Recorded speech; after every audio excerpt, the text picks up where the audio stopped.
Good evening, everyone. You're in the spotlight with Brian Gardner for this Thursday, September the 21st, 2017. Good to have you all here for our second of two shows this week. Here we are on this Thursday with this all wrestling show. Before we get going, as always, want to remind you all the ways in which you can interact and contribute to our show, have your voice heard by emailing us at itspotlight411@gmail.com. You can also follow us and tweet us at itspotlight411. Please remember to use the hashtags, hashtag itspotlight411 or hashtag ITS Wrestling, as this isn't a wrestling show, so you can use that hashtag as well. And of course, you can always find us on Facebook. Just search for In the Spotlight 401 on Facebook, and then make sure that you like our fan page once you're on it, once you find it. This is an all wrestling show, so if you haven't already done so, you can submit a wrestling question or comment. And again, we do as much as time permits or as much as we think is necessary or whatever. But obviously, we don't try. We're selective. We try when we pick questions. And people ask me this all the time: how we pick questions and comments. We do it. A lot of times they're very repetitive, and most of it always when you do these wrestling, most of it always WWE related, not other wrestling companies.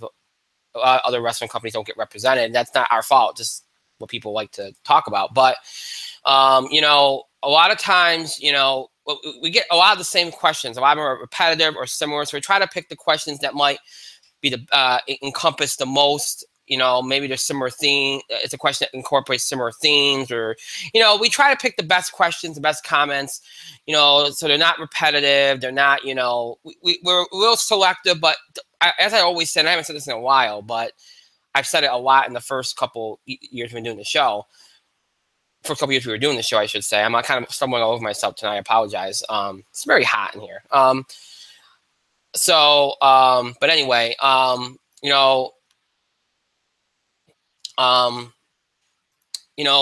look at the question, and a lot of times people ask me, they say, well, maybe you have your favorites, maybe you pick your favorite. No, we're not like that. Okay. We pick questions based on what we think is the best question, best comment, encompasses the most issues, the most topics, It's something that is just not repetitive. It's not the same old thing. We try to we're selective, but we don't. Again, just don't take it personally. Okay, that's basically what I'm trying to say. Don't take it personally. We pick the ones that we think represent the hottest topics going on right now, the best topics. Some questions that incorporate more than one topic, maybe multiple big topics. That kind of thing. That's really all it is. So don't take it personally if we don't pick your question or comment. And you can always submit for another show. And we also hold on to every question or comment that we get, so that if we can use that on a future show. And we have used comments or questions from months before. So it's not like right after that show we just delete them all. Okay. At one point, I think I used one from 6 months before because I thought it was relevant to what we were discussing. I actually remembered it. Like I always look through scan the box. And I remember I started it because I thought it might come back into play, and it did, and we used it. So don't, if you don't pick your question or comment, don't fret. We might use it on a future show, or you can always submit it again or submit a different question or comment on another show. So don't fret if we don't pick it. Pick your question or comment. Don't take it personally, because it really isn't personal. Just trust me on that. So people all the time, especially newer fans, they always ask me that, and I'm like, no, we have our process, and it's nothing personal. It's just we do what's we think is best for the show, and try to be as comprehensive and in depth as possible, and that's why we do it. So that's why we do it the way we do it. So so bear that in mind if you ever wonder how we do the questions and comments or how we pick them. So just bear that in mind. That might comfort you and make you feel like we didn't short you or slight you or whatever. Okay, so with that being said, as you know, tonight's an all wrestling show. As I said, we will address questions and comments from the fans after we have gotten through the card for this Sunday's pay-per-view, which is No Mercy. It's a Raw exclusive pay-per-view. So we'll do what we always do. We'll go over all the matches, make predictions, and then what time we have, we'll talk about any questions or comments that we have selected. Again, some of those, as always, will be selected from before the show, and some will be selected from those that submit during the show. I like to try to take a little bit from both, because sometimes what we talk about on the air could elicit some, could elicit some questions or comments. So that's why I like to pick some from during the show as well. We pick from both equally. So you can submit your questions and comments during the show as well, and we'll do that later on in the program.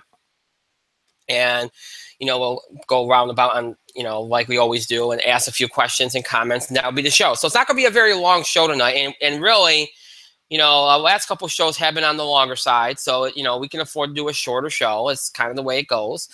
So we can do that tonight, and we will do that tonight. And I'm basically stalling. In case you didn't notice, I'm stalling because I'm trying to wait for my co-host to jump on the line or jump on the air, and he's not here yet because he probably assumes I was going to be later than I'm on here right now. But so yeah, so that'll be the plan for tonight. So just it shouldn't be overly long, but and that's what happens sometimes. That's why a lot of times we don't do all wrestling shows for these brand exclusive pay-per-views anymore, because basically they're pretty quick to work through.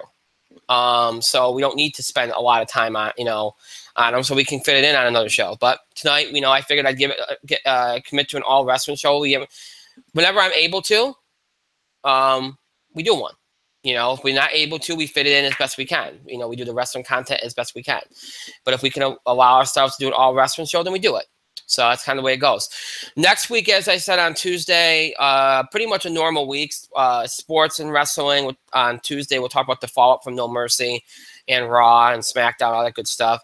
We'll do the NFL. We'll do college football. We'll have a lot to talk about. There's a lot of big sports stories going on. We'll leave those for Tuesday, obviously, because we got wrestling tonight. But we'll talk about a lot of those big sports stories that are going on. The Aaron Hernandez situation. There's some interesting stuff out of the NBA with the new schedule changes that they made, and Charles Barkley's comments. We'll do a little bit with that. We got the baseball playoffs. We got a lot of things. We'll talk about them all on Tuesday. And then, of course, like I said, wrestling stuff as well. And then next Thursday will be an entertainment show, box office beat, TV highlights. We'll continue our fall TV report card series and other stuff. There'll be some other stuff going on, too. I said we do an NFL preview next week. I don't know if we will or not. It depends. We'll have a lot to do on Tuesday, so I don't know. I was planning on doing it on Tuesday. I don't know if we'll be able to fit it in. I really don't want to do sports on Thursday as well, but we might, in order to get the NFL in, we might have to. But we'll see. I'll think it over, and we'll see. If you see it on the show description Tuesday, you'll know we're doing it. If you don't, then you'll know that we're going to do it Thursday, or I don't know when we're going to do it. But we got to get it in soon because we're closing on the end of September here. So, but we will get it in, no worries. And as for an update on some of the upcoming changes coming to the show, I'll talk more about those next week. There's a couple of things I want to finalize. I'm going to look into a couple of things over the weekend as far as the framework of what we're going to do. But you'll get some updates on that next week. As my co-host is on the air, Mike, you're in the spotlight.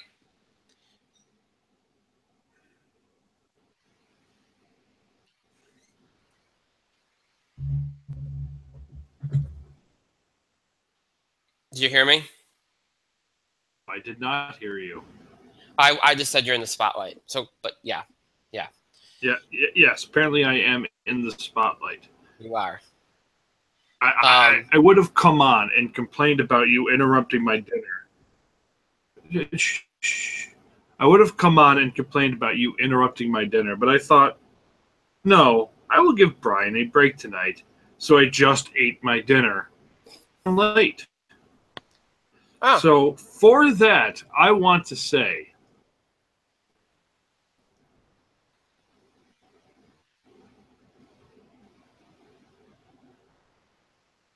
it's okay. It's okay. Okay. So as I was saying, we don't have a lot tonight. We just got to do some matches here, and some questions and comments. That's basically our show tonight. So, Huzzah. Yeah, huzzah.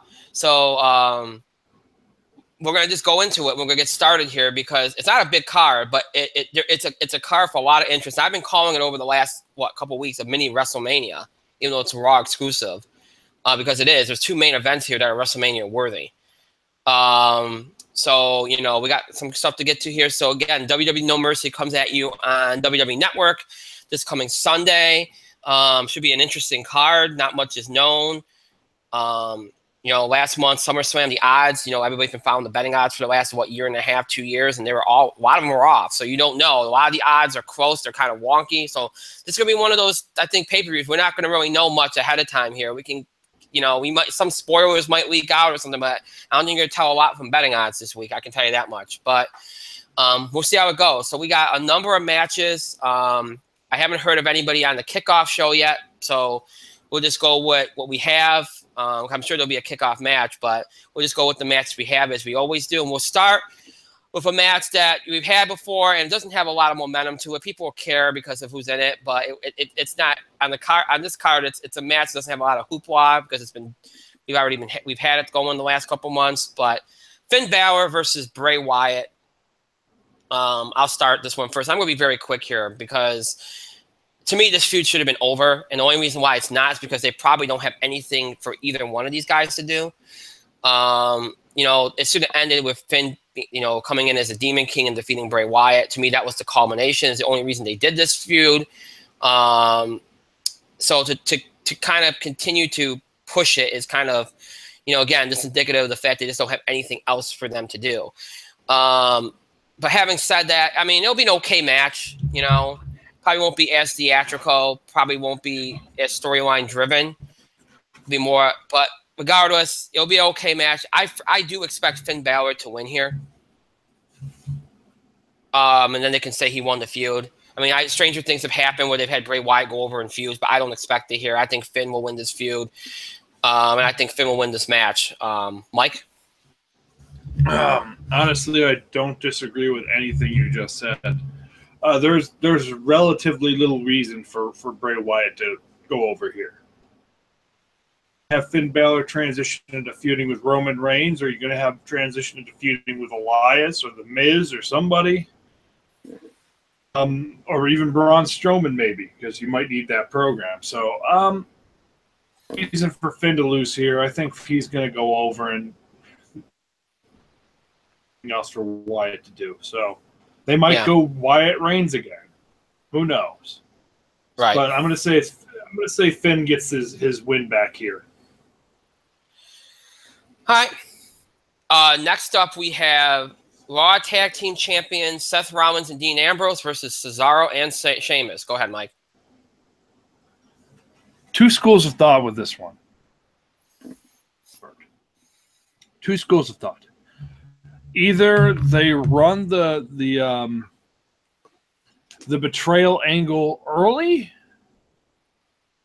or status quo.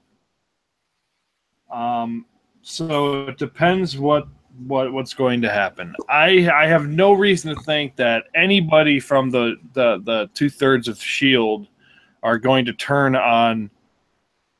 Unfortunately, that means my boy Cesaro and Sheamus lose that. Yeah. And it's too bad. Because are probably easily the best tag team on Raw. I feel like they've been doing the best work on Raw. And they're one of the top tag teams in the world right now. I can't talk today.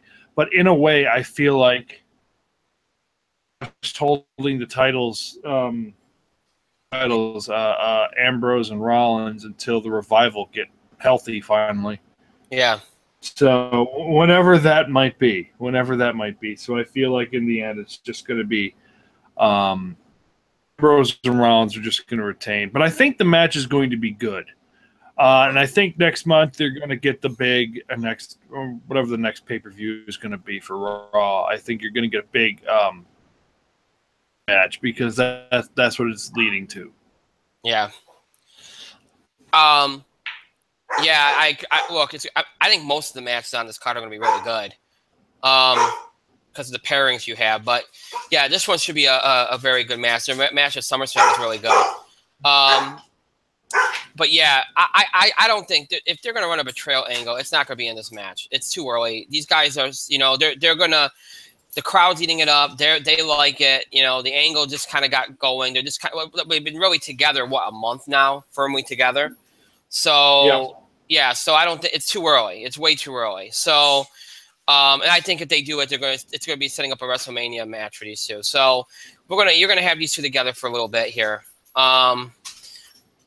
It's going to be a good match. It's interesting to me though if this is the end of the feud, or if they decide to extend it, because I wouldn't be surprised. I honestly don't know who else they'd have these two feud with at this point. Maybe the club, Maybe the club, if the club had gotten buried the last like 2 weeks. Yeah, I was going to say it would be the club, but they kind of put that to, unless there's a call up, because remember they didn't really do as much of a call up spree after SummerSlam like we thought they would. So maybe they just do a random call up, and then that's who Rollins and Ambrose face. But I kind of feel like if they were going to do that, then that would be where they lose, because they want to put somebody over. So honestly, I wouldn't be surprised if this match ends with some kind of weird, inconclusive kind of deal, just to kind of extend it. Either way, Rollins and Ambrose are going to retain. Either way. So next up, we have Intercontinental Champion The Miz versus Jason Jordan. To my knowledge, they haven't announced any kind of stipulation where The Miz Taraj is banned, correct? No. Okay. Then Miz is going to retain. Because the thing is, Jason Jordan is not nearly over like they want him to be. Okay. And there's already been speculation and talk, and not saying just a dirt sheet thing. This is just general common sense if you know WWE, that they're kind of, even though he won the match to be the number one contender for the Intercontinental Championship, that they're pushing this whole losing angle, like losing streak, to turn him heel eventually. Whether that means he turns heel on Kurt Angle or Kurt Angle goes heel with him to kind of be like, I'm getting frustrated, whatever, to me, it kind of acts like they're building a frustration angle with him, where it's like he keeps getting close, and then it never happens.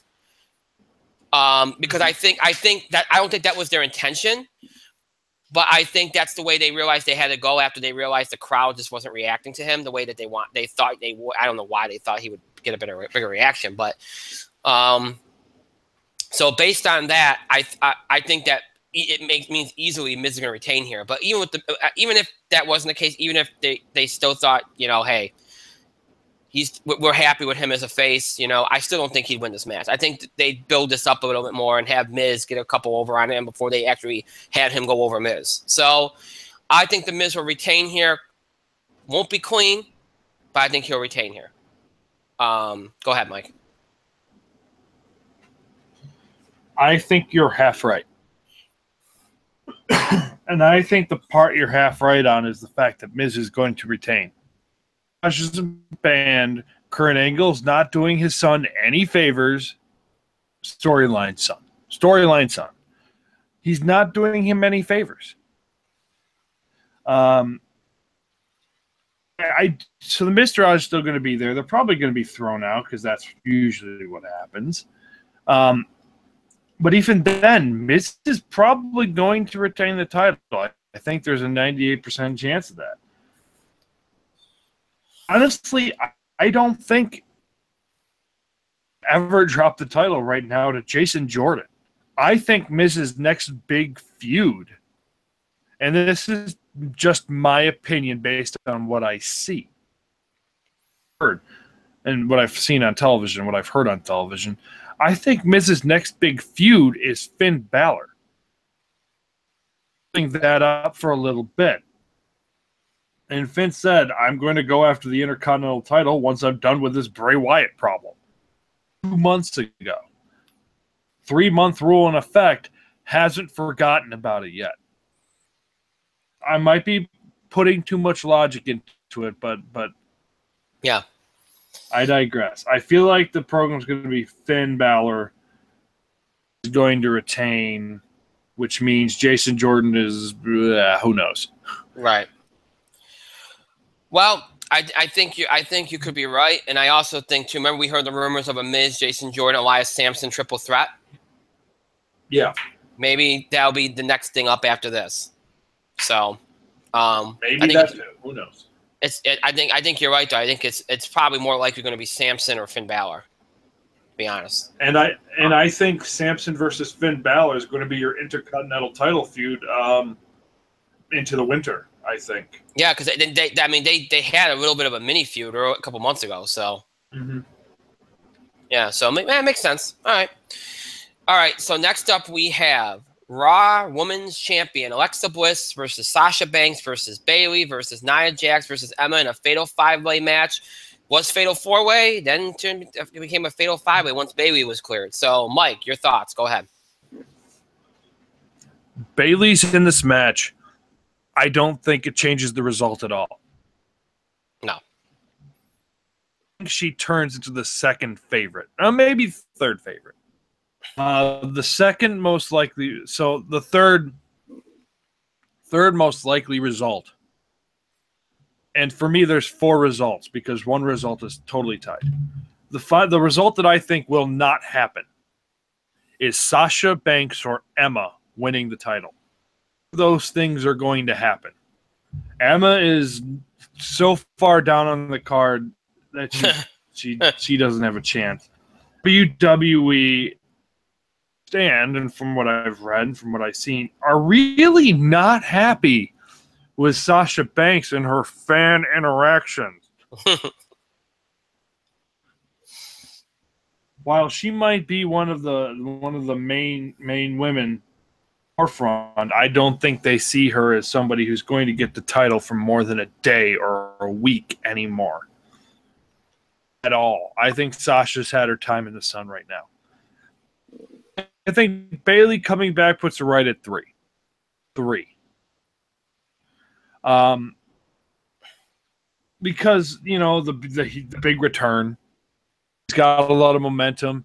And I think there's a story there with Bayley and Alexa. There really is, especially if they're committed to building Bayley up. And I guess, and everybody's like, why is Bayley in this match? Bayley had a women's title taken away due to injury at SummerSlam. So this is kind of like her giving her one back. Right. It does make sense. So, second most likely result. I know I'm going too long with this, but whatever. The second most likely thing I think would have been the likely result had the Asuka thing not happened. Thing is Alexa Bliss retaining. Asuka wasn't coming to Raw. This would win this match. Yeah. I think there's a good chance she could win this match. But they're going to want Nia Jax to hold the title because Nia Jax is a monster. She's a monster who's been tapped out by Sasha Banks. But there's no better way to build Sasha Banks, Nia Jax back up by winning the title and dominating the other 4 women in this match. I think Nia Jax is going to be the new women's champion, which is kind of why I think Ambrose and Rollins are going over, because you're going to need a good guy to go over at some point. True. Tonight. Because even in the main event, it's Shades of Grey versus Shades of Grey, and going to win too. Because Finn's a clear-cut baby face, and the Shield are clear-cut baby faces. Go over somewhere, because Nia Jax is not a good guy. she is definitely in a heel role, and she is going to be the next women's champion because she's dropping it to Asuka. Isn't a spoiler or anything. Right. That's it. Nia Jax to win. I understand that there are people that think that Alexa Bliss could win this match because they feel like, well, you know, really, if you put it on Nia and Asuka's coming in October, it doesn't really give them time to build up Nia, because the way they book Nia is Nia's been a monster to everybody but what? Sasha Banks? Or Sasha Banks beat her twice? Monster to Sasha Banks, but Sasha Banks has always gotten the better of her in the end. Right. So I think they feel like it would have been better if Nia had like a real long run at the top instead of just being constantly kind of tossed in, and then, you know what I mean? I understand that. But I think they've done a good enough job, you know, with her, where it's still going to matter that Asuka beats Nia Jax. You know what I mean? I think people, it's still going to matter. It's not going to be like the Braun Strowman and Brock Lesnar thing, but it's going to still be, it's going to be impactful. I agree. Alexa has a good chance at retaining here. Maybe they feel like, you know, Alexa, you know, retaining here, oh, nobody can beat her no matter what they throw at her. And then here comes Asuka. But to me, it's a better story if it's Nia Jax. Like, Alexa Bliss doesn't dominate. Alexa Bliss is resourceful and she finds ways to win. Nia Jax flat out dominates. You need that. To me, that fits better with Asuka winning the title than it does with Alexa Bliss there. So I think Nia Jax is winning this match. And look, Emma's there to take the pin. Okay, Emma's been always there to take the pin. That's been the whole. Unless they want to really punish Sasha Banks. Okay, Emma's taking the pin. It'll be a fun match, but Nia Jax takes the title. Don't discount the fact that Sasha Banks could take the pin. Never discount that, because Emma, I think, is being saved for a totally different female who's coming back soon. Well, we'll talk about that because their plans might have changed on that one. Lordy. So that might not even be the case unless she moves to SmackDown after this, which could happen. There's a possibility. Because they've been playing up that her Kurt Angle don't get along. So maybe they do like a trade thing or something. I don't know. We can talk. We'll actually have a question about that. We'll talk more about that later. But yeah, that, you know. And I kind of think putting Bayley in this, you're right. There's a reason to put her in this. And I think another thing, too, is it's going to continue the storyline, whatever they're going to try. I think they have a direction now with her. They think they know what they're going to do with her now. Mm-hmm. So we'll see if that sparks in that match on Sunday. All right, next up, we have, let's see. Oh, WWE Cruiserweight Champion Neville versus Enzo Amore. Wow, who's the heel and who's the face? I can't tell you. You saw? Did you hear or watch the promo that they had on 205 Live Tuesday? I heard of it. I didn't see it totally yet. All right. Enzo still gets reaction, but I'm telling you right now, with what's gone on in the last 3 weeks, that he's lost it. He's lost it. It's you know, you remember even during the program with Cass, he was over ridiculous. Even though the segments were cringeworthy, he was over.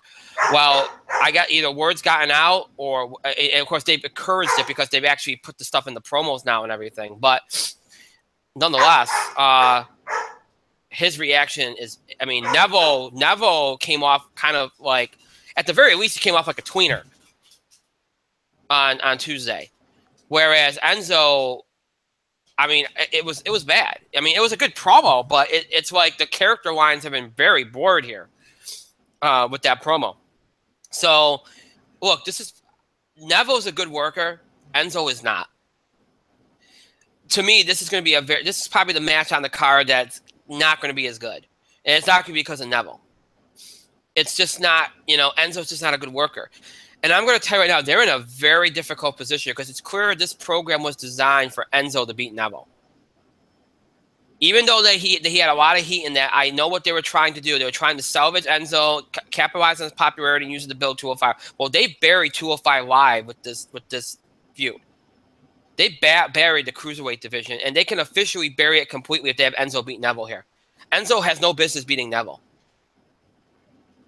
Not with his ring work, not with the way he's been winning matches on 205 Live, not with the way the character is now. Unless you run a double turn here, which you could do, there's no reason for him to beat him. I'm sorry. It's embarrassing when you had Austin Aries. I know there was heat on him too, and you didn't put it on him. You had Tozawa, who was much more over at this particular point when he was winning the title, and you didn't keep it on him.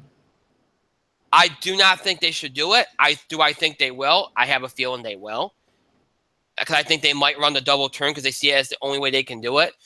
I think they might do it just to salvage Enzo because I think they realize now they buried him to the point of no return. And did he deserve it? Probably. But regardless, I think Enzo will win. And I think it'll be a double turn. But I think the match will be awful. Mike? Ironically, you think they're burying 205 Live, but right now 205 Live is actually blasting on all cylinders. Wow. This is online.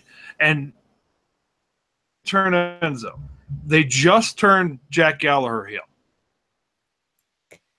They just turned Jack Gallagher here, and I don't think they're going to want to. I don't think they're going to want to turn Neville face, because as a face, Neville just wasn't as good.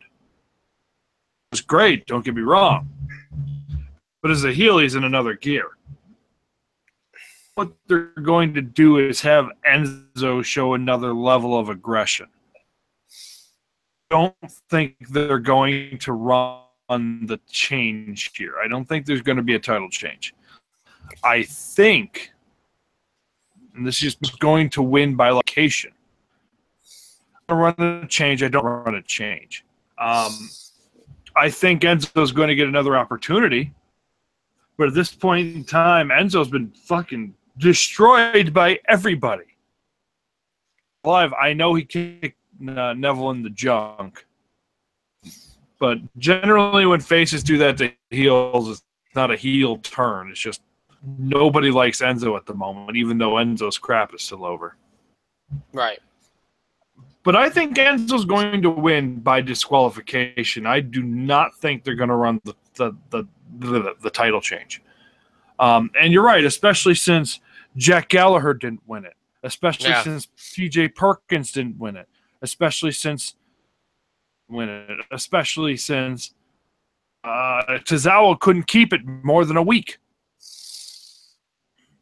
Because if you remember correctly, Jack Gallagher was going to get it. Right. We got Austin Aries coming up, so we got to save for Aries. And I'm like, well, we might have Enzo coming, so we got to keep it on Enzo. Then right. Tozawa's like, well, we need to put it on Tozawa for a week. We need to do something to get interest. And then they take it right back instead of doing a prolonged feud, which 205 Live needs. Yeah, I think the feud between Neville shot the title at all. They did it one time. A feud between Neville and Titus Worldwide would have done 205 Live a lot of good. Yeah. More good than Enzo Amore. Now at the top, you could have two in this program. This is what you could have had. You could have had the blood feud you could have the feud blow off between Tozawa and Neville. You're guaranteed to put on a very good match. You could have Enzo. All right. He's going to take a tinkle, everybody. He's going to take a tinkle. And then you could have Enzo kind of make his big 205 Live debut on this show by wrestling Brian Kendrick or somebody. Because if anybody can get a good match out of anybody, it's Brian Kendrick. Honest to God, you could have had 2 cruiserweight matches on the show. Take a tinkle. I was wrong. No, anyways, I pull my nose. What I was saying is you could have had 2 matches on the show. You could have had the big blow-off to Tozawa and Neville. Right. With Titus Worldwide versus Neville. And then you could have had Enzo's big 205 Live debut. Could have wrestled Brian Kendrick. Good match out of generally everybody. Yeah. Not in his action, then definitely in his words, because Kendrick's great on the mic. Right. You could have had 2 205 Live matches on this thing, and it would have made it seem more important. But that's putting logic in WWE wrestling. So that's obviously the wrong thing. But Neville will retain. Enzo wins by DQ. And by the way, I should explain my hot shot comment. When they first started this division last September, they hot shotted the title around for a good 4 months before Neville got the title. And then they kept it on Neville against all odds, but they kept it on Neville. And that's what I meant by the whole hot shot thing, because they really, on top of not having a long-term feud, okay? On top of not having a long-term feud, and then what they did at the beginning of this whole thing, it's been a mess. It's been a really big mess. So, Neville's been one of the few shining moments, along with a few others, Gallagher, Austin Aries, that kind of thing. So, those kind of people. So, other than that, you had very few successes in this division. But I digress. You know what? We'll see. I mean, right now, I think they're in a really tight bind. This whole Enzo thing's kind of blown up in their faces. And when they moved him into the cruiserweight division, they decided to completely bury him. I wish they'd buried him and then sent him to the division to rebuild himself. I thought doing the way they did it kind of backed him into a corner, but whatever. All right, next up we have a match that would no doubt main event any WrestleMania, and a match that everybody's been waiting for. Can't believe it's happening in September at No Mercy of all places. John Cena versus Roman Reigns. Mike? To be fair, this match could still possibly main event WrestleMania this year. It won't. but it could possibly main event WrestleMania this year. It's been interesting with all the major promo battles. And I will go on record. Cena pretty much won most of them, but Reigns came out really strong on two very important occasions. The one where he called Cena's bluff, and I think Monday, Reigns kind of called Cena out for not being there. Showed the video of all of Cena's righteous indignation at The Rock. Kind of laid that parallel like real thick, you know? So yeah, I think like Roman has come out looking strong at times. Even though when it's just like promo battle, Cena is just on another level. But then again, Roman just isn't that good at promos. It's something that John Cena has called him out on maybe once or twice. Yeah. And it's kind of funny because if you remember up until this point, Cena has had vicious promo battles with all three members of the Shield independently. Like, obviously, he had the big feud with Rollins when he was U.S. champion and when Rollins was on top. And Rollins held his own. The result to his poopy jokes and stuff, obviously, but he held his own. Right. Righteous indignation when Ambrose was on top and feuding on SmackDown last year when he was feuding with AJ Styles. Cena was inserted in that triple threat. And Ambrose pretty much did what Roman did, only slightly more effective, I think. Because Dean's like, I've wrestled on every single card. I've wrestled 300 matches this year, John. You're here only part-time, and the general manager's your brother-in-law. So don't give me this. I'm the hardest working guy in WWE. What are you? The way Ambrose kind of presented it last year was slightly more effective. And then Roman, who has always had the weakest promo skills of the Shield, kind of got exposed a little bit. But again, he had, I think, two really outstanding moments. But when it comes down to it, this match is going to be match main event feel to it. It's going to be exciting. I think this match is going to be really good, and I think a lot of these shots are probably going to be a little stiff. Little stiff. Excuse me. Being said, I think Roman Reigns is going to win unless this match happens again at WrestleMania. With the way John Cena's schedule is, or the way his shooting schedule is, I don't know if he'll be at WrestleMania. Maybe he will, maybe he won't be. Or maybe they might have a different idea for Cena at WrestleMania. Right. Because if Cena is able to work a match at WrestleMania, I think he's smart if the return match for this. But if it's not, I think Roman Reigns is going to win. Because they're going to want Roman to kind of get one over on Cena before Cena kind of disappears to do different things. Right. So, and I think the match is going to be good. And I think we're going to get a very long match. And that's maybe why we don't have a ton of matches on this card. Because at least this match is going to go very long. Can deliver. Yeah. And the crowd's going to be hot, and they're going to hate both these guys. Oh, this is going to be like a heel versus heel match. It's going to be bad.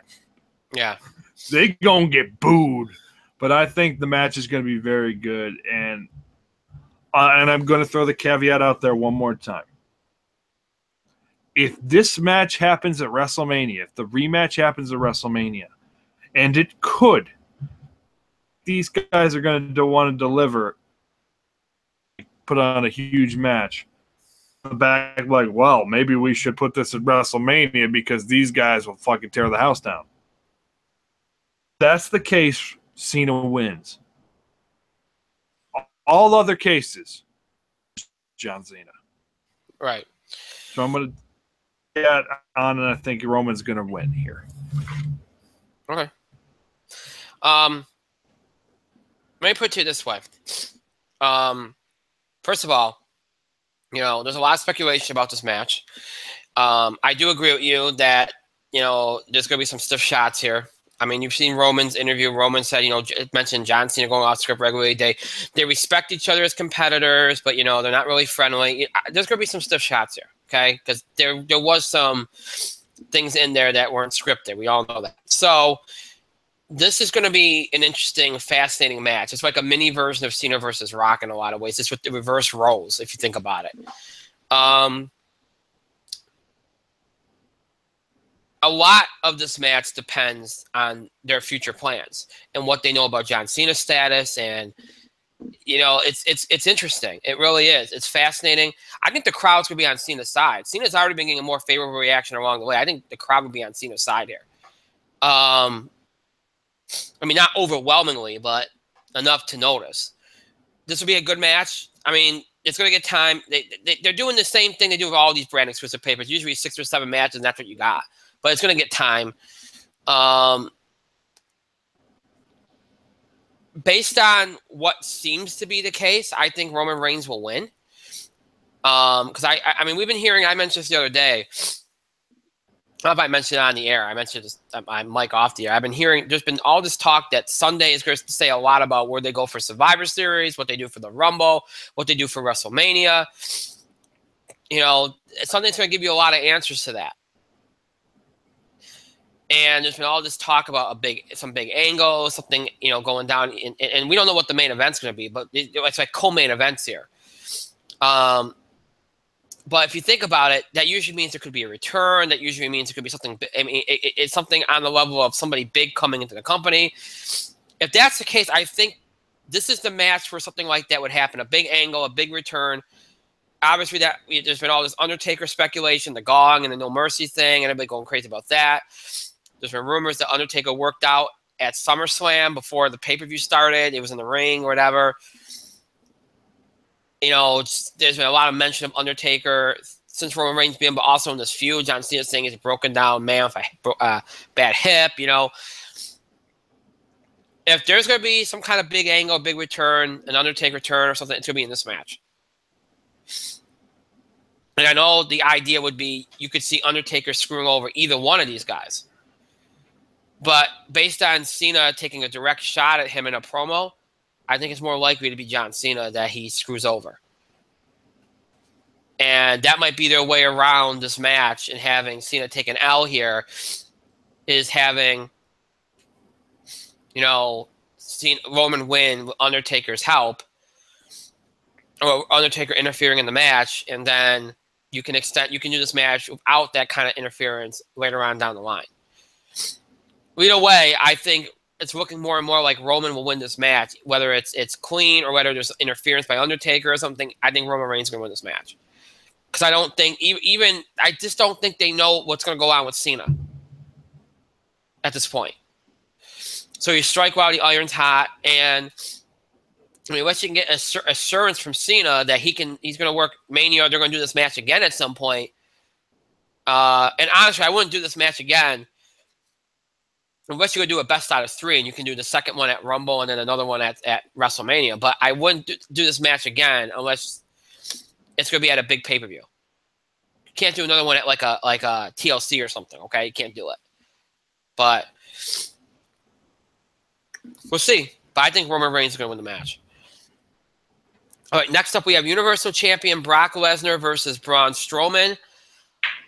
This is so hard to call, because we know the guy that should win is Braun Strowman. He's dominated this feud. He's taken Brock out each and every time. He's the hottest act in WWE right now. You make him if you put him over here. It's not enough to just say, well, we've had him dominate Brock. He dominated him at some. It's not enough. You need to go all the way here. Okay, this is the time to go all the way. Sure, if it's not the main event, could you run an inconclusive finish and put off Strowman's elevation for a couple months? Yeah, but again, you risk losing momentum if you do that. It's the natural progression, even though this is a WrestleMania type match, is to do it now. I don't see how you can't have Braun Strowman win here. And you can protect Lesnar by just having him pass out. Have him keep fighting until Brock passes out in the ring. Do the TKO thing like he did with Randy Orton. Do it. And then if you want to put the title back on at some point, you can do it. But you have a chance to make somebody here. You got to do it. Because if Brock's the one going over here, and there's a very good chance he could be, I think it's about 50-50 right now. And it might just be depending on their WrestleMania plans. It could be depending on John Cena. It could be depending on a lot of things.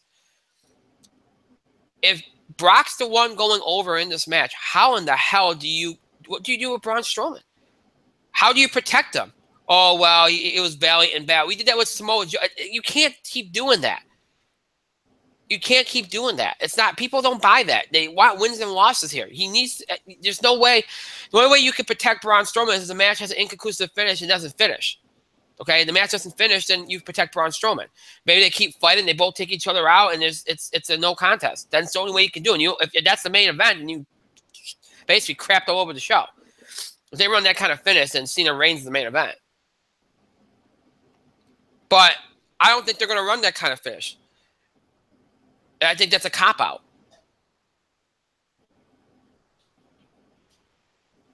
And here's the other thing. If you get around Braun Strowman and you have Brock Lesnar retain, what the hell does Braun Strowman do for the next 4 months? 4, 5, 6 months? Especially if John Cena's not in the program. You've had him feud with Roman Reigns for most of the year. He's gone over everybody. What do you do with him? About the title, what do you do with him? What does Raw do? Because Brock Lesnar won't be on the show for probably the rest of the year. You have to run the change here, and you have to, and it's a no-brainer. Ultimately, I think they will. I think Braun will win. I think it'll be one of those angles where Brock just keeps fighting and then he just gives up. He just fades, and that's it. I don't think it'll be a pinning type situation. I think it'll just be he keeps fighting and then eventually he just goes down. He's out. Kind of like the finish they ran with the Undertaker, where what he like it wasn't a low blow, whatever, but didn't he like pass out in the Hell's Gate or something? I forgot what he did. Yeah, I think they'll run some kind of angle like that because I think that's the best way to do it. Protect Brock Lesnar and get Strowman over.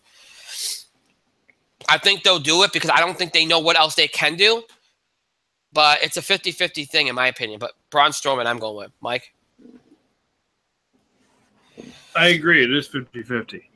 But I also agree on a few other points you made. And that is, Brock probably will not be back Royal Rumble.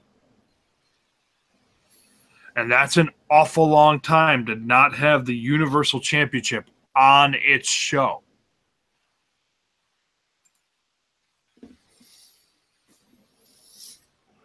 I think that other than the fact that you need the fucking title on the show now every week.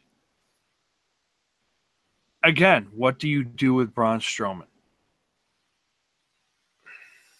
What do you do with Braun Strowman? He's literally gone over everybody. Because you said valiant finish with Samoa Joe. But a hell of a fight. He came the closest of everybody to beating him. But that did not do very much for Joe's credibility. In fact, now you have to kind of rebuild Joe a little bit. And that's a bad thing.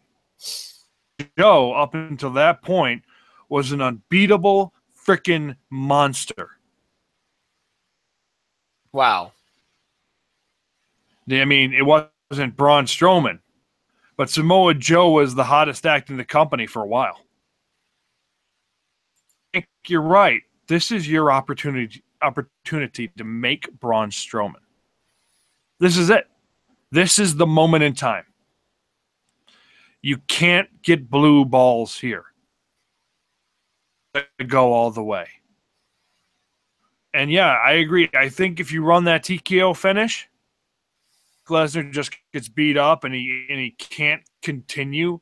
He never gets pinned, he never submits, but he literally can't keep fighting. His body gives out, but the will does not. If you run that finish, you made Braun Strowman. And you have the Universal title on the show, And yeah, you have a little bit of a dilemma, and that you don't have anybody on the show who can compete with Braun Strowman, but at least the title will be on the show. I mean, you will have guys who can compete with Braun Strowman. Guys, I imagine Joe versus Strowman's a viable match. I mean, imagine Reigns versus Strowman could be a viable match. This one could be super interesting. Universal Champion Braun Strowman versus Bray Wyatt. Yeah. That one's interesting because we never got after the draft, why Strowman didn't continue on with the family. Right. I think if you need a way to bring Wyatt and Harper and Rowan over to Raw, that feud would be it. And I think the Bray Wyatt Braun Strowman match for the Universal title is probably the most interesting feud Strowman hasn't done so far. Right. But that being said, have too much intrigue without the Universal title. And it's time to go whole hog with Braun Strowman. You're right. You could always put the title on Brock later on down the road. You've got multi-guy matches. Run a triple threat match. You can run a fatal 4-way, run a fatal 5-way. You can do it in the Elimination Chamber, but I wouldn't have Strowman get pinned in the Elimination Chamber. That would be dumb. But I think it has to happen here. I agree. Because if Brock retains because Vince McMahon has some misguided belief, Reigns has to win the title from Brock Lesnar at WrestleMania. Title reign. Brock Lesnar held it for a year, and the only person who could conquer Brock is Roman Reigns.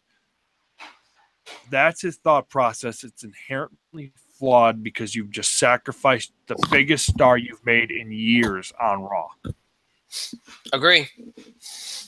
So in the end, I think the better Angels have to win here. You got to go all the way. You got to finish to win the Universal title. That's my pick. A pick that makes sense. Strowman to win the title. I agree. That's the only one. And I think ultimately they'll see it that way. Like they'll see that they have really no way else to go. You know what I mean? But we'll see. Should be interesting. Those two matches are going to be very interesting. That whole card's going to be, but those two matches in particular. And that's going to lead us into our first question of the night as we shift to the questions and comments. This is a pretty straightforward one. What do you think will main event No Mercy? I guess I'll go first. I think they're going to run the title change. So I think Strowman versus Lesnar is going to do it. 50 kind of thing. All right. I think you're right. I think if it's see, it's hard because if Undertaker is involved with the Cena Reigns thing, then it's going to be hard to imagine them not main eventing with that because it's such a big shock. Even though people are speculating about it. But I also think too that would, that's, if you're going to coronate somebody, which you would be with Strowman, and it's a Lesnar match, so I kind of think that that's got to be usually the Lesnar matches, unless they're like the Ambrose feud, where it was kind of like are usually the main event. So I do think the main event with Lesnar Strowman, regardless of who wins either way. But I think especially if Strowman's winning. So yeah, I'll say Strowman and Lesnar main events. But I will admit it's a tough. I mean, they are co-main events, but it's a tough one to call, to be honest. There's been a lot of talk this week that No Mercy is still not sold out. Why do you think a pay-per-view with the card like they have is having such trouble selling tickets? It's actually a good question. Probably starts with the undercard. Interest in them probably starts with all that 50-50 booking you've been doing, and people having a hard time kind of getting invested. It also could be the fact that fans and And the other half of the fans, like Cena and Roman, don't cross over very much. Mm. That doesn't usually kind of... Yeah. That usually doesn't translate into tickets being sold. That just results in fans just being confused. I have a theory anyway that I think is one that I've seen people mention, and I think it's a good one. First of all, one of the reasons why, and you know this, the fall is traditionally a very bad quarter for WWE. Especially later in the fall, once you get towards the holidays. That's why the December pay-per-views traditionally do very poorly. That's why they're only doing one this year in December. Why is that? Well, for a number of reasons. One, school, college, all of them back in session. A lot of things going on. The football, basketball, college sports are back in play. A lot of things going on. People saving up for the holidays. You know, a lot of events and functions going on. It's a very active time of year in terms of like, you know, I would say family events and stuff. So it's a very, big time of year. The other thing too is think about the year to this date. Think about, you got the Rumble in January, you got WrestleMania in April, you got SummerSlam in August, and you got people in the summer that take vacations and stuff like that. People might not have the money. See, that's the bottom line. I just don't think people have the money. Because if you think about it, WWE doesn't usually give you a card like this for a pay-per-view in September. You might see one really good match, but you think about this, in the last couple of years, they've been doing this more often with these, they call them the B pay-per-views, where you get these kind of big matches. But never like this. I mean, the only one that comes to mind is the Shield Triple Threat. That one was a big enough WrestleMania main event. But this is enough. These two matches that are co-main eventing are main events of WrestleMania matches. And nobody ever would expect them to be at this kind of pay-per-view. This is the card that you expect to see at SummerSlam. And I guarantee you there was a host of people that bought tickets to SummerSlam thinking they were going to get a card like this. Imagine their feelings now, like, well, what the hell? Why couldn't I have those on my card? So I think it's a financial thing. I think it's a timing thing. And I think one of the reasons why they felt content doing this card now was because, it's LA, it's Staples Center, it's a mainstream kind of card. It'll sell well there. And also, obviously, there was injuries. Samoa Joe's hurt. They had nothing else for Cena or Reigns. They also felt like they didn't know what Cena's stats would be, so they did this match here. And then, of course, Braun was supposed to be done in the summer. They didn't do it. Now they're doing it now. So it was a timing. I understand there was a lot of circumstances, but they don't usually do these things in September. So I do think it's the timing, and I do think it's a financial thing. Now, by the time Sunday comes around, I bet you it's sold out. It's not, from what I understand, from what I read, it's not far off. It's just the sales have been slow. But I bet you it'll be sold out by Sunday. There's no way that card does not sell out. I'm sorry. There's no way. Next up. Assuming Braun Strowman wins the title on Sunday, how do you book him going forward when he's gone over pretty much the entire roster? How do you keep interest when you will always know pretty much the finish of every match he has? Well, I kind of hinted at one potential feud already. Right, you did. And again, that's Wyatt versus Strowman. I mean, that would imply that Wyatt would go over Finn Balor. Yeah, you'd have to do that. Yeah. But let's be honest here. For kind of, they found ways for wrestlers to kind of do this David and Goliath kind of program, and you found ways to make wrestle a guy like Strowman on even ground. There are ways of doing it. Yeah. Doing it. There are. You can have a guy with his posse like Wyatt. Maybe you can build. Maybe you can build Big Show back up. That's a possibility. Roman have good matches, and hey, show might want revenge. You can do the David versus Goliath kind of thing. You could do Finn Balor versus Strowman. And if somebody can get a really great, like, big man, little man match out of Braun Strowman, I believe it could be Finn Balor. There are ways of doing it. You could run Samoa Joe versus Strowman. Versus Strowman is just going to be a hard-hitting fight. Going to go over in all of these instances? More than likely. But there are ways you can evolve this Monster Among Men character to where you can believe that he could. There are certainly ways you could do it. Right. Strowman is against selling when it makes sense. So you just could. It's just the continued evolution of the character, and not only that, it kind of character as well. Right. It builds it back up and makes this guy this attraction. Right. And that's your end game with Braun Strowman. But he has to win the title. Has to win.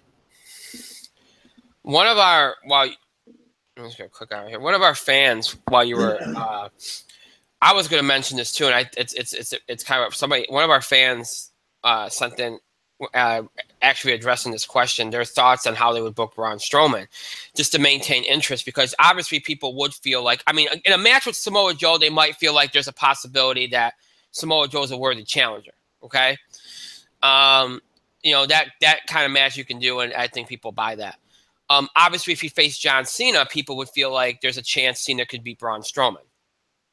Okay, so those are two matches you could do, or two feuds you can do, where you might feel like, hey, there's a chance that Braun could lose those matches. Not that he would. I'm just saying there's a chance. So that would kind of fly in the face of the predictability aspect. But what one fan of ours said, and what I was going to say too, is one thing you could do early on to create interest is have multiple guy matches with Braun Strowman. Up the stakes, Yeah, it might be hard to beat him one-on-one, but if you put him in a triple threat, you put him in a fatal four-way, where he doesn't have to be pinned, it creates that interest of, especially now, because here's the thing, if Braun Strowman wins on Sunday, all right, you have one pay-per-view before Survivor Series. Supposedly, they're going to do what they did with Survivor Series last year, where the titles, the main titles, are not defended. They're just a bunch of 5-on-5 Survivor Series matches, right? If that's the case, you only have to get through the October pay-per-view, okay? And you don't have to worry about Braun Strowman defending the title for 2 months. And then you come up with another thing. And, now the pay-per-view in October, by the way, is a ladder match. I mean, TLC, it's a TLC pay-per-view. It could be a ladder match, right? You could do a TLC match with Braun Strowman. Braun Strowman doesn't have to be pinned to lose the title. So you could put anybody in that match and kind of sell the idea, well, you don't have to pin him. All you have to do is climb the ladder and get the case. Or get the title, I mean. So that sells itself. And then in December, Raw doesn't have a pay-per-view. Now, they might run a match on Raw to have the title defended, but you could always run a no DQ match. There are things you can do. As this fan mentioned, as I was going to say, there are gimmicks you can do where Braun doesn't have to be pinned, or there's other ways to get around the fact he's booked like a monster. You could run multiple guy matches to create interest where, he's in a fatal four-way. Well, he don't have to be pinned, so he can still lose the title. There are a number of ways you can do this, where Braun Strowman gets protected if you do want to take the title off him, or if you just say, I want Braun to retain, but I want people to actually think that they'd be interested in this match. There's ways you can do it. And as Mike suggested, you could also build people up. And there's always a David Goliath thing, but I kind of think the David Goliath story you only do if you know that the David's going to beat the Goliath. If maybe it's a WrestleMania program, maybe you want him to have a Cinderella moment, you build that up for a WrestleMania match and you put the guy over. Otherwise, you don't do it. Because it's meaningless to me to do it unless you're going to have the guy who go over. But there are ways to do it. Definitely. Let's see here. We addressed this earlier, but I'll say it again. Word got out this week that WWE is considering putting Paige on SmackDown when she returns, which appears to be imminent as she's been training at the training center this week. Why do you think Paige would go to SmackDown instead of Raw? And if she does go to SmackDown, what do you see her doing? Now let me start. If she goes, go ahead, Mike. Go ahead. Okay, go ahead. No. You want to start it? Here's the thing, okay, about Paige. The original plan, and I think we talked about this. At least that was the plan that was speculated, especially given what Emma was saying on Raw for the better part of 2 months, with her saying that, I started the women's revolution, which is something that a lot of women's wrestlers have said, but they started having her do it. The reason why they were doing this for Emma, and the reason why Emma was getting any focus, was because I think the original plan was to pair her with Paige, have her feud with Paige. I think Paige was going to Raw. This was going on before they committed to Asuka coming to Raw. So I think when they committed to Asuka going to Raw, they decided, I don't know if we want Paige on the same show. We'll move Paige to SmackDown. But it does sound like Paige is going to SmackDown. So my feeling is, and this is what I think they're going to do, I think they're still going to do the Paige-Emma thing. I think they're going to move Emma to SmackDown. We speculated about this earlier. They've had Emma and Kurt Angle constantly feuding. Emma gets pinned in this match. She'll probably go to Kurt Angle complaining again. Maybe eventually, and maybe Kurt gets sick of it and he moves her to SmackDown. Now there's all this talk about a 4 horsewoman versus 4 horsewoman match, and one of the things that they claim is a sticking point is that Bayley and Sasha Banks are on Raw. So they're trying to figure out how they would do that, where 2 of the 4 horsewomen are on SmackDown, 2 of the 4 horsewomen are on Raw. There's been talk that maybe they move. They do a trade and they trade they trade Bayley and Sasha Banks to SmackDown and trade 2 girls to Raw. Maybe something like that happens. I don't know, but I think that to get something like that happens, get Emma to SmackDown. I don't know, or get Charlotte and Becky to Raw. I don't know, but I do think they'll still probably do the Emma Paige thing. I think at the very least Emma will move to SmackDown, and I think that's what they're going to do because it's a natural thing to do. I don't think they're going to involve Paige in the title feud or anything. I think that's a natural thing. I don't see anybody else for her on SmackDown unless they bring somebody up. So I think that's what she's going to be doing. I just think they'll just move Emma to SmackDown. I think it's a better move because I don't think you want Paige near Asuka right now anyway. So for me, it's a better move. But go ahead, Mike. Putting Emma on SmackDown is a better move? I mean, if you're going to put Paige there, you need Paige. If that was the plan, the storyline plan, why not stick to it? I do agree. I think that might be where they go in the long run anyway. Especially since especially since there's not a whole lot left for Emma to do. However, I will say that it might free up some space for someone like, I don't know, Summer Rae to get some time on Raw. I think she's injured still. If that's true, then that's true, but it might free up some space for maybe another female to get some time on Raw. That might be kind of nice. I think it's probably likely that you get her on Raw, on SmackDown. And there are probably more benefits to it, even though the women aren't super well represented on SmackDown at the moment anyway. But you never know. It could be a place for Emma to start fresh, and that's what you need for her to do. Yeah. Here's a pretty straightforward question, and we haven't talked about this tonight. It's been a big story. Do you guys think that Jinder Mahal will be punished by losing the title for this past Tuesday's promo? I think Jinder Mahal needs to lose the title stat because I think he's devaluing everything right now. Second week in a row where Jinder Mahal, and look, that Jinder doesn't really write his own promos. Right. this.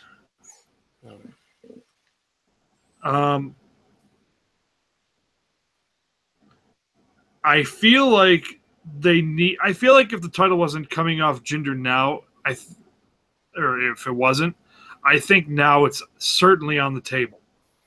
Because the last 2 weeks have been racist promos from the guy who's is to kind of point out how we, the fans, are bigoted, racist idiots. Mm-hmm. Therein lies the huge problem. And again, I have gone out of my way to not see the Jinder Mahal. Yeah. A promo from SmackDown. I don't want to. Yeah. Know what's there. I know what it is. Yeah. Well, So, you told me about him, and I knew something was up when they didn't even bother to post this week's up on YouTube. mm-hmm. I would agree with you. Here's the thing. There's always been these kind of stereotypical racist type promos in wrestling. Okay. Always. What I think is funny is last week. Now this week's was worse. I will give you that. But last week he did an equally as bad promo. It might not have been as bad, but it was still bad, and nobody like went crazy about it. They just said, "Oh, it's terrible," but there wasn't so much outrage over it. Now maybe it's because this week people were chanting that you went too far while he said it. Mm-hmm. And there was somebody that wrote a piece, like it was the New York Times or the Washington Times. Somebody wrote a piece because of it. Maybe that's why it's become a bigger deal this week. Because it should have been, if it's going to be a big deal this week, it should have been a big deal last week too, in my opinion. But it should be always a big deal. If you're going to make a big deal out of it, make it a big deal.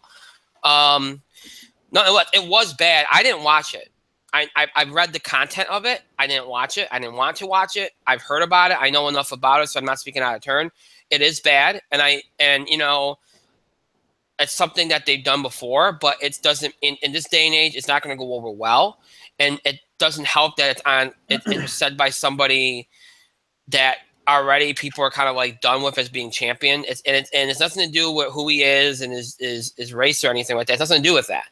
It's just the fact that they booked him so badly, and this storyline has been so bad. I feel bad for Jinder Mahal, and that's the first thing people have to remember too, is he's not writing the promos. He has to deliver them. He's not writing them. Okay? And yeah, he's had to defend it, and sometimes his defense of it, like when people have asked him in interviews, racist and that, he defends it. He has to defend it. It's his job. All right? He's not going to throw the company under the bus. He's been given the ball to run with this year. No doubt about it. So he's not going to crap all over the company, okay? But it's not Jinder Mahal's fault. I feel really bad for Jinder Mahal because he got thrown into this, and it's gotten worse and worse.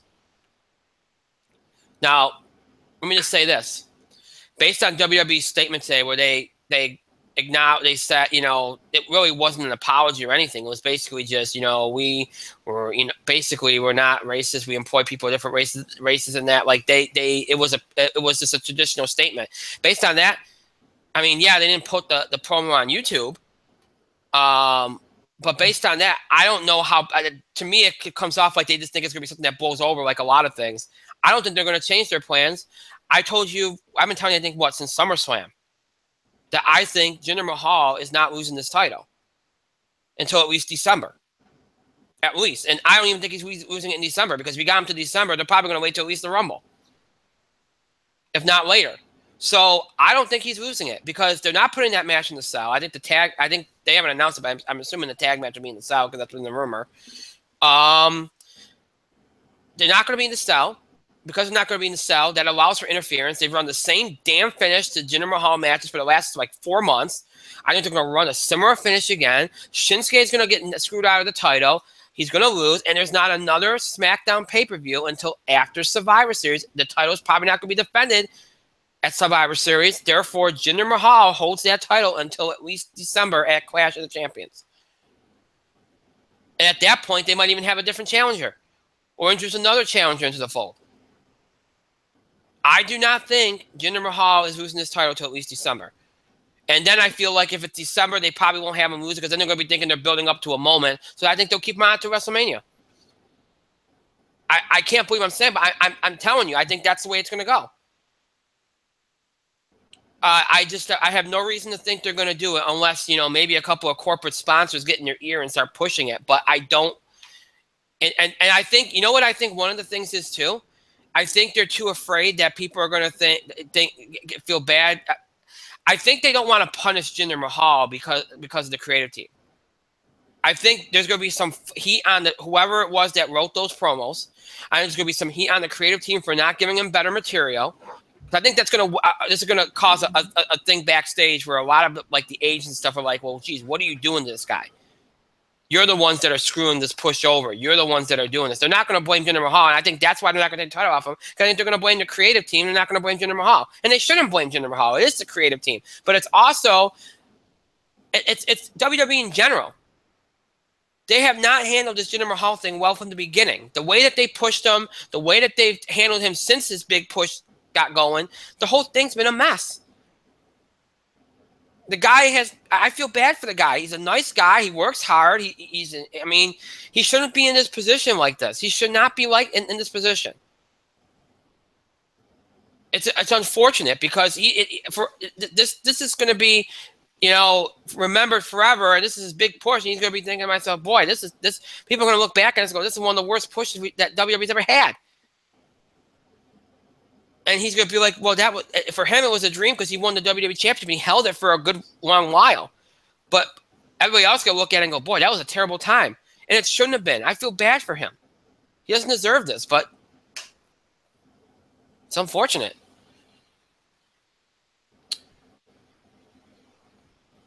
Although I disagree with you a little bit there.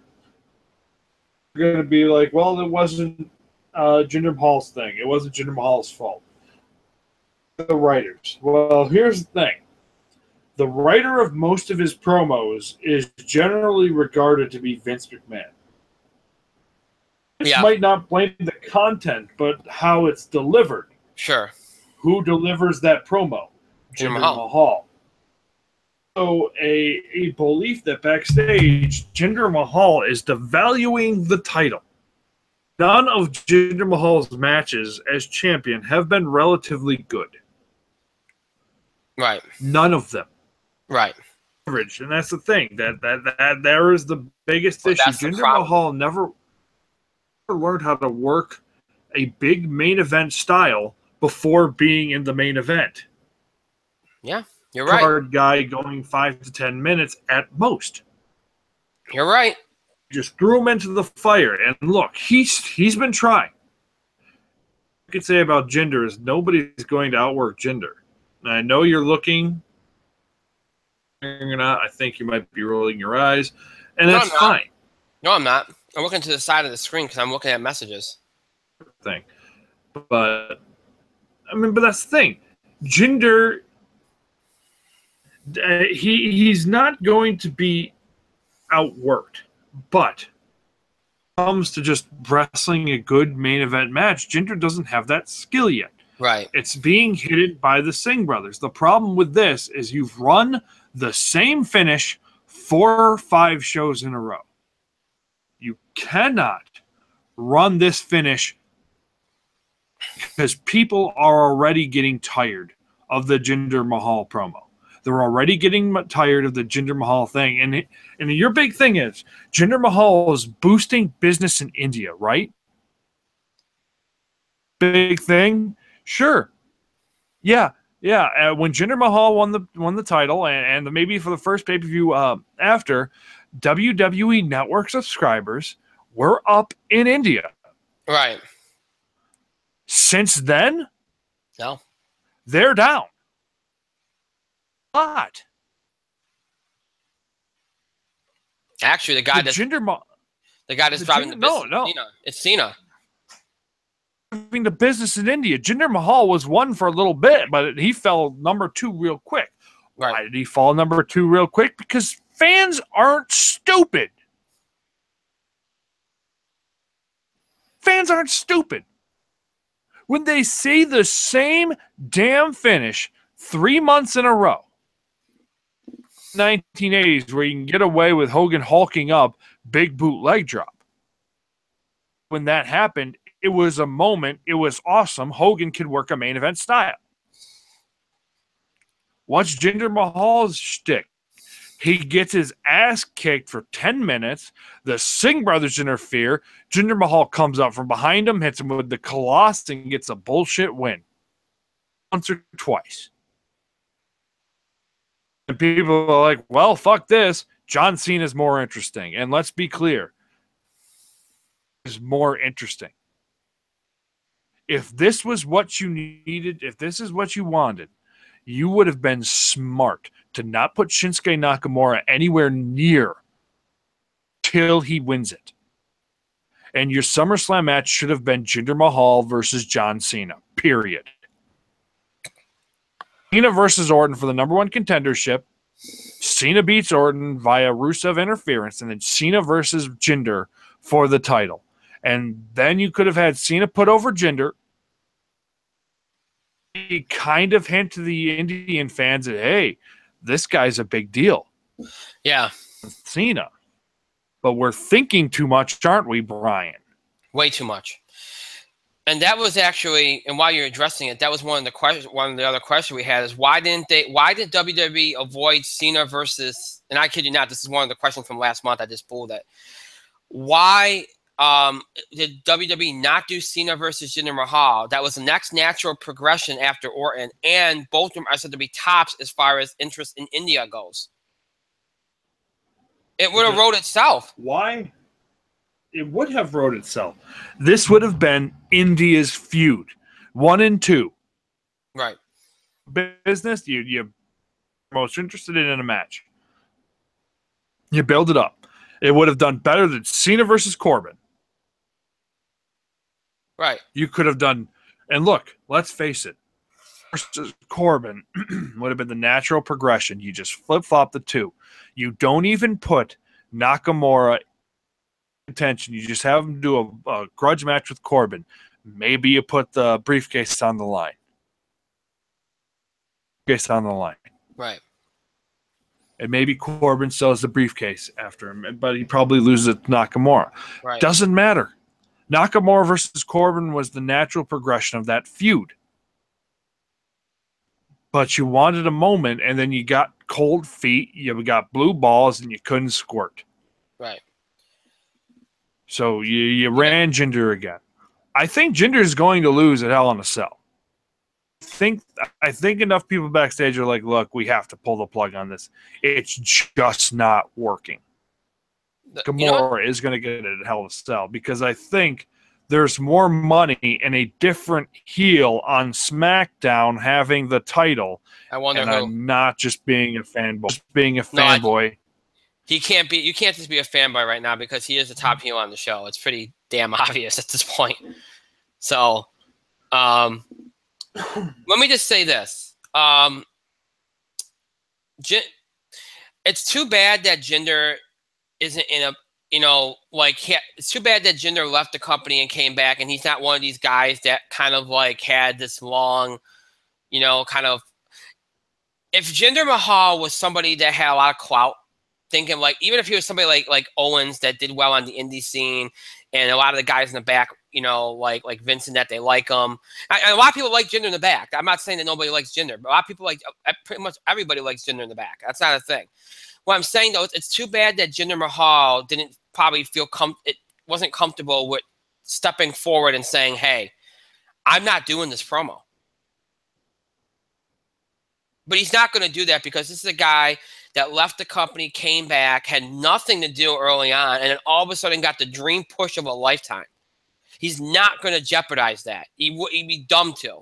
So he's going to sit there and he's going to do whatever the hell they want because he's like, hey, you know what? They're giving me everything right now despite against all odds. I'm going to stick with it. That's why he's not going to say anything.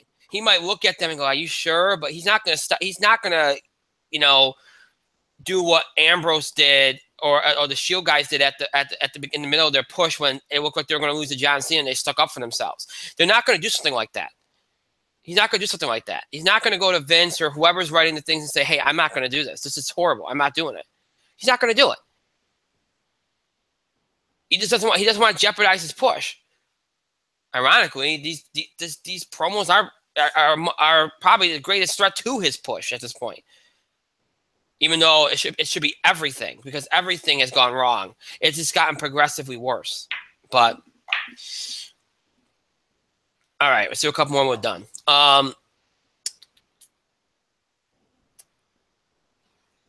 Let's see here. There's all kinds of rumors about WWE doing a 4 horsewomen versus 4 horsewomen match in the near future, possibly at one of the next upcoming Big 4 pay-per-views. If you were to decide, where would you put this match and why? So what pay-per-view would you put the match on, I suppose? That's the question. SummerSlam, Survivor Series, because it kind of fits the theme. And yeah, Survivor Series. I think it's easy. I think it's going to be on Survivor Series. See, I think here's the thing. I think now we know there's rumors they're going to run something on Sunday. Maybe it's like an Undertaker thing, and maybe Undertaker faces Cena or Reigns at Survivor Series, and that's a main event match. For me, okay, and we don't know that's going to happen. This is all speculation. This is all rumors, whatever. We don't know anything about Sunday yet. But for me, here's the thing. They've been wanting a women's match to main event a big 4 pay-per-view for a while, correct? Yes. Wouldn't that match be a main event caliber match for Survivor Series? Yes. There you go. And I think that's what they're going to do. I think I can almost see them, even if Undertaker or somebody like a big return is on the card, still main eventing that, because it's going to be an attraction that's going to get a lot of mainstream attention. It's not. I mean, it's in the MMA. It's going to get a lot of mainstream attention. And the other thing too is, I don't think they can do it at Rumble WrestleMania, because they might have other plans for Rumble WrestleMania. WrestleMania, you might see Ronda Rousey in a match with somebody, Stephanie McMahon, Charlotte, whatever. So I think this is a precursor to setting up whatever they have planned for the next few months. So in that vein, it makes even more sense for Survivor Series on top of the team aspect. All right, let's see. Next we got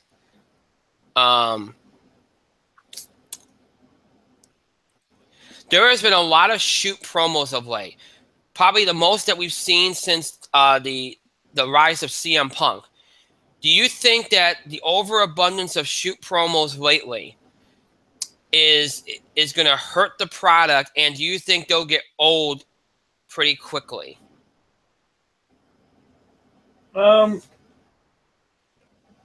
Shoot promos are good when done sparingly. Anything in wrestling, if you save them so they're special, people will care more and be like, oh, something big's going on, you know? Like right now, yeah, there's been some shoot promos right now between Reigns and Cena. Why are we getting these shoot promos? Because they're special. This is a special match. You wouldn't do shoot promos like this or Elias versus Finn Balor. Right. You wouldn't do it. Now, Miz versus Enzo was a shoot thing. Now that's a totally different thing. They were just looking to bury Enzo. And the Miz's shoot promo, about a month ago? Yeah. It's about a month ago now, after SummerSlam, that had a point to build Roman Cena. Telling the Brooklyn fans to fuck off. Right. So those had a purpose. So you save it because it's special, except for the Enzo thing. Enzo's been a dick to everybody, so that's what Enzo gets. Handle that anyway. Right. So much like everything, you just got to save it for when it's special. Right. So when it means more. This is the perfect time because Cena versus Reigns, huge match. Yeah, I think, first of all, I think there's a couple of things you got to look at when you're doing these things. First of all, it depends on the talent. If they can, you know, if you think people are going to buy it, if you think it benefits that talent and the talent that they're going to be doing it with. If you think it benefits their storyline, their feud, I think, I think certain feuds and storylines you don't do that with. You know, and like you said, some of them have a point. Like on the very end zone, so they did that. You know, Miz was upset about, you know, what happened the previous night, and they thought there was a point to it, so they did it. You know, so yeah, I mean, if there's a point, you do it. If there's a reason to do it, a good reason to do it, if it flows well with the storyline, the angle you're trying to do, like with Cena Reigns, you do it. Just like with Cena Rocket worked, you know. If it has to fit, you know, it fit. Punk took the matters in his own hands, and it fit. It created an angle out of it, and it fit. Yes, it will become watered down if that's all you do. But I don't think. Look, you know, even during the rise of Punk, even when Punk was doing the whole thing, they broke it up enough where it wasn't happening so frequently that it felt like it got watered down. Punk was really the only one doing it. It was only the Punk storyline that was doing it. So to me, it never got watered down then. And then when Cena Rock got back out there, they started doing it, but nobody else was doing it at that time. So as long as you're only doing like maybe only one angle, one storyline, one feud's doing it, then I think you're okay. Right now, we've had it a lot lately, but you know, part of it's storyline, part of it's making a point. So it's been different. That there's been a lot of circumstances going on that allow for it. But normally, you'd only see it really manifest itself in like one feud at a time. This time, it's been unique. But yeah, I mean, it would become watered down if you use it all the time.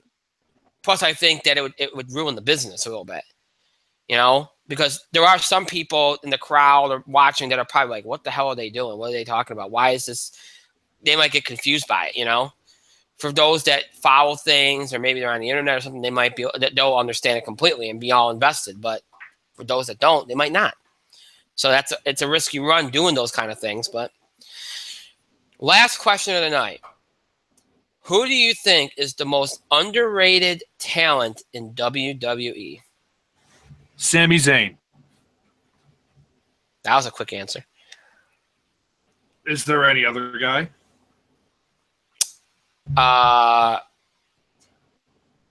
He would be one of them. I think Miz gets overlooked a lot, and I might be fanboying out. I think he does. I think Sami Zayn's the most underutilized. 100% Sami Zayn. I'm trying to think if there's anybody else I'm not thinking of. Cesaro was a singles guy. Yeah, Cesaro's a singles guy, be a good one. To be fair, so is Sheamus, but Sheamus has held world titles. I mean, Dillinger. And that's the thing. That's yes. Yeah, Dillinger. Yes, I don't say Miz because currently Miz is the Intercontinental Champion. True. And Intercontinental Champion. And he's been getting praised for about a year now. So yeah, all right, I can buy that. All right, I'll go. I can agree with Sami Zayn. So I think it falls into place. He's also underutilized. He isn't even getting screen time right now. And plus, guys like Dillinger, Bobby Roode, they haven't been on the main roster long enough. So I don't think you can really. Sami Zayn's Dillinger, you could say. You can make an argument for Ty Dillinger. Sami Zayn's been up in the main roster for how long, and he hasn't done much outside of Owens. He hasn't done much of anything. And you can't even say that's his fault. No, it's not. It's not his fault. Because they build pushes for the guy, and it's like, hey, Sammy, you're going to be Intercontinental Champion. Well, you can't be Intercontinental Champion now because we decided to go in a different direction. Hey, Sammy, you're going to be United States Champion if you Kevin Owens. But no, AJ Styles with you right now. One of our fans just gave another good one. Yeah. Rusev. Oh, yeah. Oh, yeah. I like that one. I like that one, too. Although, good old Rude, he ran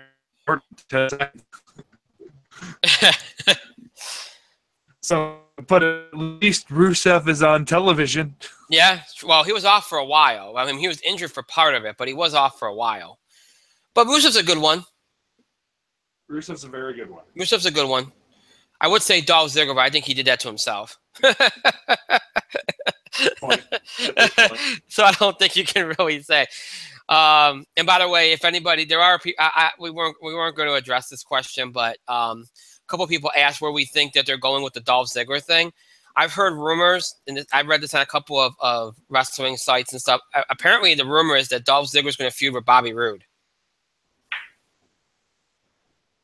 So that apparently that's where we're leading with this. So, but we'll see. And that makes sense, because Rude's kind of doing nothing. And I think a lot of the reason why Rude, I was talking with Justin off the air about this, and I thought it's interesting because people are wondering what's going on with Bobby Roode, right? Because he hasn't been on TV the last couple of weeks. I compare it a lot to, remember when they first brought Bayley up, and Bayley they were gonna push into the women's championship feud with Charlotte, right? But then they extended the Charlotte Sasha Banks feud, and then Bayley kind of got lost for a couple months, and then they pushed her back into it again.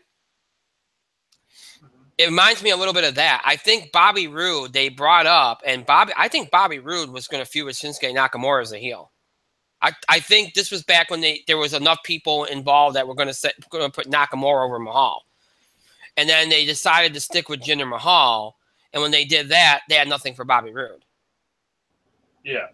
I think that's exactly what happened. And I think Bobby Roode's kind of like Bayley was last year, where it's like, all right, we don't want him. We don't want to stick him in nothing feud after nothing feud.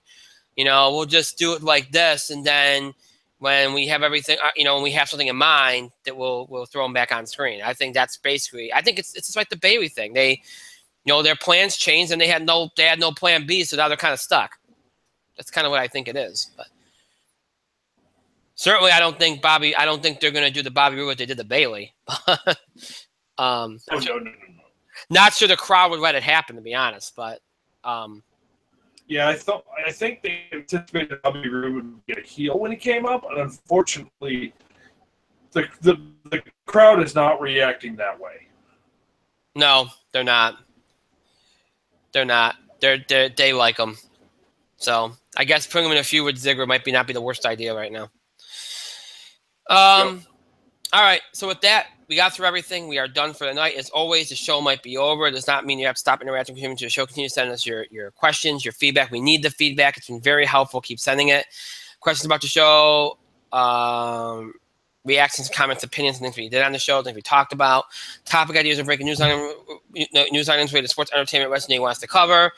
Questions about the show and the scheduling of the show, any of these things you can do by email, Facebook, and Twitter. You can email us at itspotlight411@gmail.com. You can also follow us and tweet us at itspotlight411. Please remember to use hashtag itspotlight411 for anything you tweet regarding the show. And, of course, you can find us on Facebook. Just search for In the Spotlight 411 on Facebook, and then once you're on our fan page and once you find our fan page, make sure that you like it. We encourage you to follow us on Facebook and Twitter for the latest information about the show, especially when it comes to scheduling. Obviously, if there's something we know about that's coming, we'll let you know ahead. But sometimes, obviously, last-minute postponements or delays can happen, and the only way we can really let you all know of that is by social media. So make sure you follow us on Facebook and Twitter so you can have access to all the latest news and updates about the show, as well as any random thoughts and musings that we post on there. So if you want access to all that, search for In the Spotlight 411 on Facebook and Twitter, and make sure that you follow us on Facebook and Twitter so that you can have access to all that and more. You have two ways in which to keep up with the show and look back at classic episodes. You can either stream us anytime on Google Plus and YouTube. Just search for In the Spotlight 411 on both those sites. And when you do, you'll be taken to our show pages on both sites where you have access to every episode we've ever produced since we debuted on Google Plus and YouTube back in mid-October of 2015. So every episode we've ever produced for Google Plus and YouTube is available for you to stream anytime you want. That's every episode from mid-October 2015 all the way up into tonight's current episode. All those episodes available for you to stream anytime. Just search for In the Spotlight 411 on Google Plus and YouTube, and you'll have access to those episodes. If you're interested in older episodes of the show, maybe you prefer to listen to us rather than see us. You want to listen to us on the go. If any of that applies to you, check us out on our main host sites, Podbean and iTunes, and search for In the Spotlight 411 on both those sites. And when you do, you'll be taken to our show page on both sites where you will find every episode we've ever produced in nearly 7 years we've been doing this show. So it's every episode for our original Blog Talk radio run from October 2010 to January 2011, everything from our Talk Show run from January 2011 all the way up to mid-October 2015, all of our Google Plus and YouTube episodes from mid-October 2015 all the way up into tonight's current episode. All those episodes, of course, from Google Plus, YouTube, transferred to audio format for your convenience. Every episode we've ever done, in order from the most recent being tonight, all the way to the oldest, way back in October 2010, is available for you to listen to anytime you want, whether you want to listen to it on the go or in the privacy of your own home. Maybe you're a longtime fan and want to check out an episode from 4 or 5 years ago, or a new fan wants to check out an episode like that for the first time. Maybe you want to keep up with a current episode, maybe missed a part of an episode, check out an episode again. Whatever the case may be, you can do all that and more on Podbean and iTunes. Just search for In the Spotlight 411 on all those sites. So Google Plus, YouTube, Podbean, iTunes, all ways that you can keep up with the show and look back at classic episodes. Google Plus, YouTube, Podbean, iTunes. Your ways keep up with the show and look back at classic episodes. Just search for In the Spotlight 411 on all those sites. And just search for In the Spotlight 411 on all of those sites. I want to thank wow. See, I told you it's been a long day. I want to thank Mike for being here tonight. Thank you, Mike. I am going to bed.